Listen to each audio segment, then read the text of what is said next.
Hello, welcome to Reckless Rain. My name is Ray, and on this channel I try things and document them for your entertainment.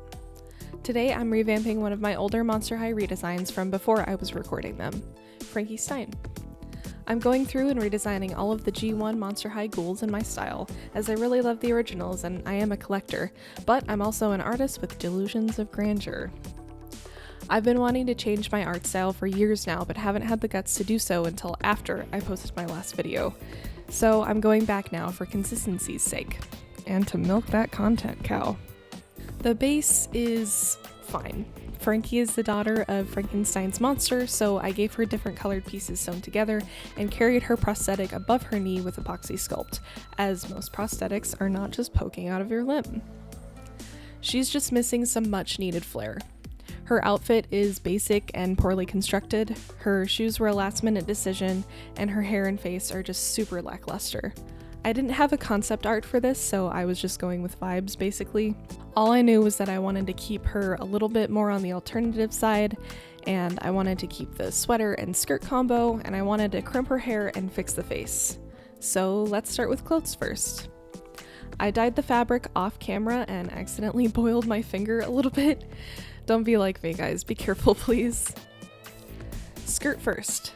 I painted electric blue, red, and dark blue onto the fabric's old stripes, and ironed it all down, sealing it into the fabric. I was going to remake the pleated skirt that I had before, but I didn't really want to do all the extra work for that, so I just went with this cute little mini pencil skirt situation. I also thought it would give more college student than high school anime protagonist, you know? Off screen, I made this sweater by modifying Delightful's sweater and leggings pattern from her Etsy shop. It's cropped now and doesn't have a turtleneck collar. I got really lucky with this fabric too. It makes it look that much more authentic. Next, I get to work distressing both items with a craft knife, a sewing pin, and a lighter. I also rub black chalk pastel into the edges for even more grime. If you do this though, make sure you get out all of the excess, otherwise it'll just rub off onto the doll. For more alternative vibes and drama, I added a bunch of small safety pins to the bottom of the sweater. I also used black embroidery thread to sew big stitches onto the shoulder seams to tie in the Frankenstein theme. I yoinked these shoes from the G3 Wave 2 Frankie doll that I got in a lot online. They're perfect for the vibe I want, so I just removed the pink paint with acetone. Then I dry brushed silver onto all of the details, which draws more attention to them. I also ripped some holes into this net stocking from that same doll. Lastly, I wanted to give her some piercings, so I added a silver septum piercing and glued a little red gem down to act as a belly button piercing. I also added one blood red gem and a safety pin as earrings. And that's the outfit done. Now onto the face. She's low-key chopped. Time to fix that. I pulled her hair up out of the way and removed her dark lipstick, which left a stain for some reason. I found the colored gouache that I've been using does that. Boo. In any case, I painted on a cool tone brown lip combo with acrylic paint before moving on to the eyes. The eyes got covered with white acrylic to give a flat base to start on before I jumped right in with the blue eye. My new process is as follows. Dark color as layer 1, medium color on top, leaving an outer ring of the dark color and blending towards the top. Darker color for the pupil, highlight with light color on the iris, highlight with medium color on iris. And then I do this for both the blue eye and the brown eye. But Ray, why brown? Frankie's second eye is green, you ask.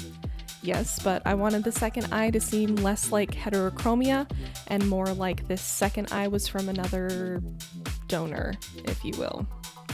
A reminder that she is a monster, after all. And I just like the contrast more.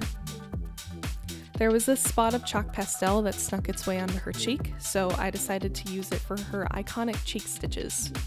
Doesn't really make sense for the map I created on her face, but it looks cool, so whatever. While I had the black paint out, I added more oomph to her eyebrows.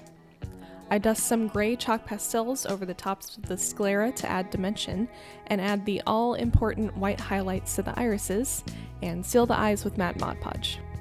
You don't really need to seal acrylic with anything since it's literally plastic, but I did on the eyes for my own peace of mind. I also decided last minute that her face is really suited for a smile, so I painted in some teeth with some acrylic paint. I mentioned earlier that I wanted to crimp her hair, so I did. And off camera, I cut some short, chunky layers into the top layer, which gives it that electrified feeling that I was looking for. Kind of like that infamous G2 electrified line. Oh, great heavens! And with that, she's done. I think she looks really fun. Fun to be around, exciting and reassuring also. You can tell that she's a girl's girl. And finally, she has the visual intrigue that the character deserves. You'll notice that there's a lot of detail in the body that I didn't mention before because they're all features of the original redesign, like the colored sections and various stitches. I added handmade stickers to her prosthetic, as I'd imagine she decorates it in her free time.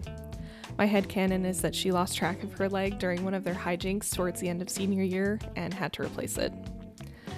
The G3 doll didn't come with bolts for some reason, so I just sculpted some on with epoxy sculpt. I also rooted the front of her hair with mostly white because I thought it would make her look more blonde, but with it crimped like this, it just looks like all her hair is white. Last year I also made Frankie's Joltin' Juice from that one episode as a fun little accessory. Usually my content runs a little longer than this one did because most times I'm starting a project from scratch. But if you like what you see, please feel free to subscribe and like the video. And let me know what you think in the comments below. You can also follow me on Instagram at reckless_rain, where I'll have carousels and concept art. Thanks so much for watching, and I'll see you next time for the next revamp. Bye!